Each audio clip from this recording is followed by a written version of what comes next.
Ronaldo পর্তুগালকে বিশ্বকাপ যেতে পারবে না। পর্তুগাল যদি বিশ্বকাপ জেতে সেটা রোনালদোতে ভর করে জেতা হবে না। কোনোভাবেই রোনালদোকে ছাড়া পর্তুগাল মাঠে নামতে পারবে না, কিন্তু রোনালদো দিন শেষে ডেলিভার করতে পারছেন না। মানে এই প্রবলেম, এই সিচুয়েশন থেকে বের হয়ে আসার কি কোনো উপায় আছে পর্তুগালের সামনে, নাকি আরও একটা ওয়ার্ল্ড কাপ তাদেরকে আসলে বিসর্জনই দিতে হবে এই সিচুয়েশনের কারণে? আমার কাছে মনে হয় রবার্তো মার্তিনেজ পরের ম্যাচেই তার স্ট্র্যাটেজিতে কিছুটা রদবদল আনবেন। যদি রোনালদোকে স্টার্টও করান, হয়তো 60-70 ম্যাচের পর তাকে উঠিয়ে নিতে চেষ্টা করবেন। এখন তিনি সেই গার্ডসটা দেখাতে পারেন কিনা সেটাই সবচেয়ে বড় প্রশ্ন। গতকালকে ম্যাচ শেষে রোনালদোর ফেশিয়াল এক্সপ্রেশনের দিকে যদি আপনি তাকান, হি ওয়াজ ফিলিং লোনলি। আমরা বার্নার্ডো সিলভা বা ব্রুনো ফার্নান্দেজ বা সেমেদো কাউকেই আমরা দেখিনি যে রোনালদোকে গিয়ে সান্ত্বনা দিচ্ছেন। It was not end of the world. আপনি একটা মাত্র ম্যাচ ড্র করেছেন, এবারে বিশ্বকাপে 48 দলের মধ্যে 32টা দল পরের পর্বে যাবে, কিন্তু মনে হচ্ছিল যে পর্তুগাল টুর্নামেন্ট থেকে বাদ পড়ে গেছে। Right, just started. আপনাকে এখনই ওই বিশ্বাস হারালে চলবে না। কিন্তু রোনালদো বোঝা হয়ে যাচ্ছেন কিনা সেটা সবচেয়ে বড় প্রশ্ন। রোনালদোর বয়স 41 হয়েছে, এটা রোনালদোকেও মানতে হবে। একটা সময় ছিল যে পর্তুগাল টিমের চেয়ে রোনালদো বড় ছিলেন। পর্তুগাল টিমের মূল ম্যান তিনি ছিলেন, প্রাণভোমরা তিনি ছিলেন। তিনি খেললে পর্তুগাল জিততো, তিনি না খেললে পর্তুগাল জিততে পারতো না। এখন কি আসলে সেই অবস্থা আছে? আমি যদি আপনাকে এই প্রশ্নটা করি, পিএসজি দলটা চ্যাম্পিয়ন হয়েছে ব্যাক টু ব্যাক 2 মৌসুমে। তাদের মূল শক্তির জায়গা ছিল তাদের 2 মিডফিল্ডার ভিতিনিয়া এবং হুয়াও নেভেস। হুয়াও নেভেস গতকালকে গোল করছেন, দুজনই পর্তুগালের হয়ে খেলেন। আমরা লেফট ব্যাকের দিকে যদি তাকাই, লেফট ব্যাক এই দলটাতে নুনো মেন্ডেস আছেন, ওয়ার্ল্ডের আনডাউটেডলি এখন সেরা লেফট ব্যাক। রাইট ব্যাক পজিশনে ক্যান্সেলো আছেন। সেন্ট্রাল ডিফেন্সে রুবেন দিয়াজের মতো ফুটবলার আছেন, যিনি গতকালকে স্টার্টও করতে পারেনি because he is not fully fit. আপনি যদি রাইট ফ্ল্যাঙ্কের দিকে তাকান, বার্নার্দো সিলভা আছেন। লেফট ফ্ল্যাঙ্কে রাফায়েল লিয়াও আছেন। কনসেসাও কালকে সুপার সাব নেমে ভালো খেলেছেন। গনজালো রামোস, ফেলিক্স, এই দলটাতে অনেক অনেক স্টার আছে।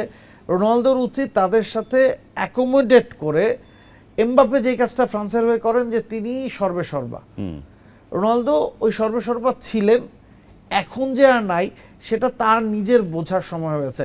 হয়তো মার্তিনেজ বা ফার্নান্দেজদের পক্ষে রোনালদোকে কি ওই কথাটা বলা সম্ভব না, তো রোনালদোর নিজেরও আসলে বোঝার সময় হয়েছে যে তার রোলটা হয়তো বদলে গেছে।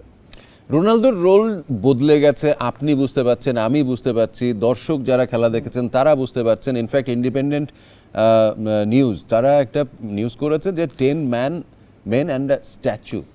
পর্তুগাল কঙ্গো ম্যাচে বেসিক্যালি স্ট্যাচুর সাথে তুলনা করা হচ্ছে রোনালদোকে। রোনালদো নিজে বুঝতে পারছেন না। আমি জানি না, রোনালদো ফ্যান বাংলাদেশে অনেক আছে। আজকের এই প্রোগ্রামের পরে হয়তো তারা আমাকে আপনাকে অনেক দোষ দেবে, বাট দিস ইজ রিয়েলিটি। মানে 10 মেন অ্যান্ড আ স্ট্যাচু হয়ে একটা বিশ্বকাপ জেতা যায় না কোনোভাবেই। হয়তো রোনালদো তার ভালো দিন পিছনে ফেলে এসছেন। রোনালদো, আমিও ক্রিস্টিয়ানো রোনালদোর বড় ফ্যান, বাট এবারের ওয়ার্ল্ড কাপে যখন আপনি তুলনাটা টানলেন যে মেসি রোনালদোর সাথে একটা লম্বা কম্পিটিশন চলেছে, ব্যালন ড'র জিতেছেন তারা অনেক কিছু জিতেছেন, বাট এই মুহূর্তে মেসি 38 বছরে তিনি অনেক বেশি মুভ করবেন না, বাট রোনালদো 41 বছর, আফটার 40 ইটস 1 বছর 2 বছর আসলে অনেক বেশি। সো এই 41 বছরের রোনালদো আসলে পেরে উঠছেন না, কিন্তু পর্তুগাল দলটা তার জন্য সাফার করছে। পর্তুগালের দর্শকদের আসলে অনুভূতি কি এই মুহূর্তে, যে তারা কি ভাবছেন? তাদের কাছে মনে হচ্ছে না যে we are actually betrayed? Of course, কোনো সন্দেহ নাই। এখন Ronaldo is an exception, Ronaldo can be an example. এই জায়গাটাতে আমার মনে হয় সমস্যা হচ্ছে। রোনালদো এক্সেপশন, এবং রোনালদো এই পর্যায়ে এসেছেন নিজের হার্ডওয়ার্কের মাধ্যমে, এবং সেটাকে তিনি কখনোই পেছনের দিকে ঠেলতে চান নাই। আমার কাছে মনে হয় রোনালদো এখনও বিশ্বাস করেন, এবং পর্তুগালের মানুষজনও এখনও বিশ্বাস করে, বা রোনালদোর ফ্যান বা আমরা যারা সাধারণ মানুষ আছি তারাও এখনও বিশ্বাস করেন যে রোনালদোর পক্ষে কামব্যাক করা সম্ভব। এখান থেকে কারো পক্ষে যদি কামব্যাক করা সম্ভব হয়, সেই নামটা ওই মেসি রোনালদোই হবেন। মেসি করে দেখিয়েছেন, এখনই আমার মনে হয় না হাল ছেড়ে দেওয়া উচিত। যা মাত্র একটা ম্যাচ গেছে, এখান থেকে কেউ ফিরে আসতে পারলে সেটা রোনালদোর সেই বিশ্বাসটা আছে। আমার কাছে মনে হয় মার্তিনেজেরও সেই বিশ্বাসটা আছে। আরও একটা ম্যাচ দেখা যাক না কি হয়।